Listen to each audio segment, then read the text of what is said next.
Hey guys, welcome to the vlog. So in this vlog we are I'm trying to shoot a hyperlapse. I'm out here to shoot a hyperlapse.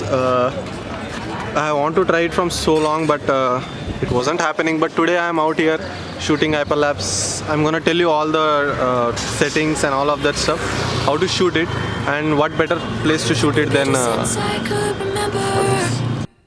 that told me I had to be within the lines of 2 degrees and 9 to 5. And I've been working after work since last September. Working after work, yeah. I stay up late on the weekdays. I never tell when we say. I never wanna look back and wish I could have been. I've never got no regret. The hours I've been putting in. So take a chance on faith.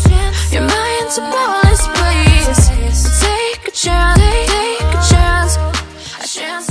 Okay, few things before you shoot hyperlapse is number one, shoot in raw mode so that you can color grade it the way you want it. Second is make sure you shoot it in manual because you have to control your shutter speeds, your ISO, your aperture, and white balance and profiles. So that's the best thing you can do for shooting hyperlapse. And the shutter speeds, make sure you keep it at like around like close to bulb, not I won't say bulb, but like as slow as you can, like for say for 2 seconds or 1.5 second, or don't keep it at faster shutter speed because then you won't get the motion blur that you need in an hyperlapse. So make sure you keep it at low shutter speed so that you can capture the motion blur, all the movements and stuff. And secondly, after that shutter speed, you need to control your ISO. Just keep it at 100 because it's a sunny day, so I kept it at 100. Aperture, try to control it. If you have ND filters, that's very great because the lighting changes from scene to scene, so keep it at that. And you need to change your profiles. Profiles should be like I took landscape because it was best suiting for me, so I took landscape.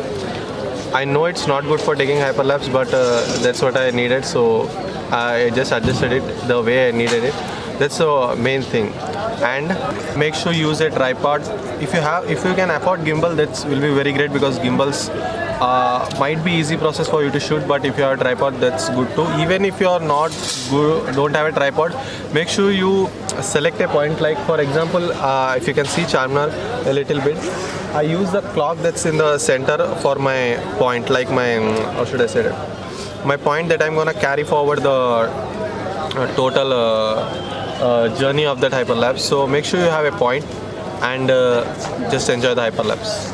So, first of all, import all your photos into the Lightroom. Once you are imported, what you're going to do is open your basic curve, like in the develop mode, the basic setting, and then don't play with anything like the tint or anything. Just select the white balance. So, I just first of all adjust your white balance with that curve, and then rather than playing with the exposure curve and the contrast curve, start playing with the highlights, shadows, and whites and the blacks. So, and please make sure you keep a look at your histogram while you are adjusting all of that, and please do that. So don't start to play with the exposure curve and the contrast curve. Okay, now next move to the curves panel. Here in the curves panel also you can observe there is highlights and there is lights and dark and shadows. So play with that a little bit, mostly play with the highlight, and I played, as you can see here, I played with the highlights, lights, and little bit of shadows and darks. Yeah. So it depends on your mood, like how you want to turn that photo out. So all of that you have to adjust that by yourself. I cannot give you the exact settings. And then I move to the HSL curve where I can adjust my hue, the saturation that no, of the hue, like all the colors that are in the photo, or so I can adjust the saturation of that and means the intensity of that color. And then again, I will also play the luminance here a little bit, as it was morning, like it was around 6 a.m when I was there. So I tried, and the sun was coming like from, as you can see, there is like a lot of light on the pillars of the chimera, so sun was coming from there. So on the from the like right sides, the sun was coming from the right side. So I tried to make it a little bit yellow than it was, because of obviously, it will look a little bit good. I hope it's looking good right now. And I am trying to change all the saturation, as you can see here. Aqua is like the sky color, the blue and the purple. I didn't use the purple and magenta so much because there, I don't think there were any. But yeah, green, and as you can see, yellows, reds, my greens, oranges, aqua blue. I changed them a lot. So after the playing with the saturation, I'm playing with the luminance here a little bit because I want to adjust all of that. The green color of those dresses and stuff of the as you can. So I'm playing a little bit with that. So let's see how it's gonna turn out from now.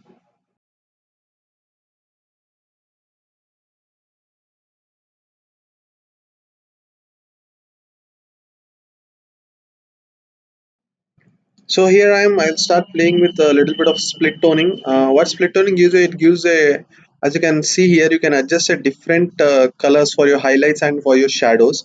So I'm doing that here. I'm adjusting a little bit of color for my highlights here. The highlight of the image is Charminar, obviously. So I'm just adjusting a little bit of color and changing the color so that it might look good as I was taking it at the sunrise. So that is the thing. Now I'm gonna just gonna basic how I'm gonna adjust my vibrance and a little bit of saturation stuff of that. Little bit. Don't go way too much with the colors, guys, because you can easily do that. No, especially for the beginners. I was there. I did way too many colors and it looks really really bad. So here's the thing. Make sure you play with the basic curve first, adjust your white balance and stuff, and then come and play with the HSL. In the HSL curve, you can adjust your hue if you want to change any color in the image. But for me, I didn't want to because I wanted to keep the image as it was, so I didn't change much. But I played a lot with the saturation and the luminance down there. But the colors are exactly the way it is, and make sure rather than okay, now what's okay, in the split toning, as you can see here, I'm giving an example of how you can go overboard with the colors. Don't do that, just keep it a little subtle so that you can the might here. But here I'm gonna adjust my shadows a little bit. That's a part of best part of split toning is you can adjust your highlights and shadows separately. So for me, the shadows is a street and the highlight is Charminar and the building on the side because sun was coming on the right side and there is this building. So that's why. And I'm trying to give this shadows a little bluish kind of look so that because it's we went there at like 6 in the morning. So no, I needed that little bit of bluish kind of color. So I'm giving that here.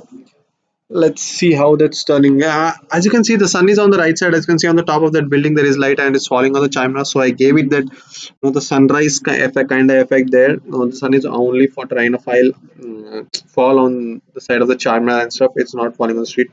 So that's the main point. And please make sure you keep the colors as they were. Don't try to change as much, even if you have the a chance of doing it, but don't do it way too much because it will look bad. So here I'm just adjusting my details like the sharpening and the luminance so that there will be a little bit noise in the images. So here's a big tip for you guys. If your image is a little bit noisy, make sure you increase the luminance in the detail panel because it will little bit reduce all of that noise that you might have in the image. So right now what I'm going to do is I'm just going to move to the library mode because for a weird reason I cannot copy and paste the settings in the develop mode for all the images. So I'm just going to what I'm going to do is I'm going to just select the image. I would paste a little bit for few images, as you can see up to 9 images I've pasted my settings. So I'm just going to copy my settings and paste it all to the or to all the images, and later I'm just going to go and see how the images turned out because obviously when I went as close to a Charminar the lighting was changed, so I have to change and adjust color little bit over there. So you have to look for that, guys. You have to make sure you are changing the colors for all the images, and I hope you know the shortcut control C and control V for the images to copy and paste the color grade that you might have done to the images. Okay, and so once you finished all of the color grading and stuff, bring it to obviously export it, bring it to Premiere Pro, apply the wrap stabilizer, nest it, and then increase the speed duration, and you will have your hyperlapse.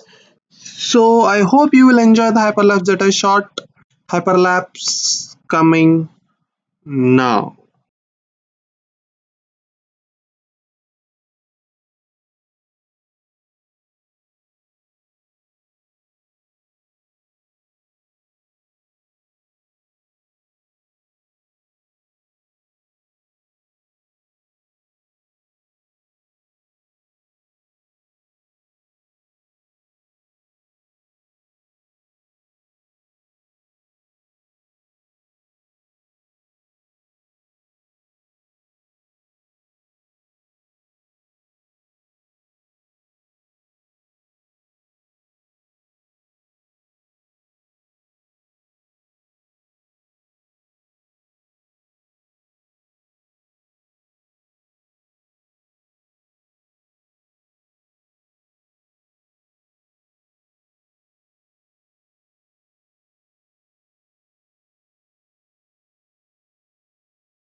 tell.